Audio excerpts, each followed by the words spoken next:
From Paris, France, you're watching CardioSource video news coverage of ESC 2011. Hello, I'm Tony DeMaria here at the European Society of Cardiology meetings in Paris, France, representing CVN. And I'm here with Chris Cannon to bring you the highlights of this European Society of Cardiology meeting. The biggest news so far, I think, Chris, is the ARISTOTLE trial, the trial of apixaban in patients with atrial fibrillation. Well, this has been long awaited. It's the third of the new oral anticoagulant trials, has spectacular results. The top-line findings were that the primary efficacy endpoint, preventing stroke or systemic embolism, was superior. Interestingly, driven by a reduction in ischemic hemorrhagic stroke, largely. Also, mortality was lower, and so really a big win. And major bleeding also significantly reduced. So, all of the endpoints exactly what we'd be hoping for with the new anticoagulant. Very exciting, and everybody's talking about it, but it took them 14,000 patients to show this reduction. So in fact, the absolute reduction in mortality was actually relatively small, less than 1%. It's true that fortunately in AFib, stroke and death are relatively infrequent in the population as a whole, but obviously being able to improve on that in high-risk patients will turn into a bigger absolute benefit.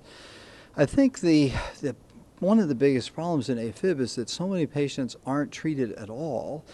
And now we have agents that are convenient. This agent's twice a day, 5 milligrams twice a day, no INR testing needed. And so it hopefully can open the door to treating more patients in whom there'll be less bleeding and reductions in stroke.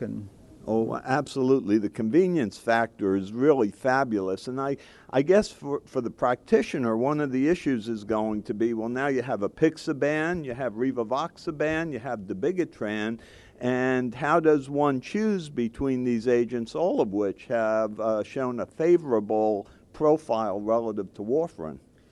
It's very true, and a colleague, Jess Mega, did a nice editorial looking at the three different trials, pointing out that there are a lot of similarities across the different trials of the new anticoagulants. Just dabigatran at the U.S. approved dose of 150 milligram had a reduction in ischemic stroke. All of them showed a reduction in hemorrhagic stroke, and the trends on mortality were similar, although significant only with apixaban.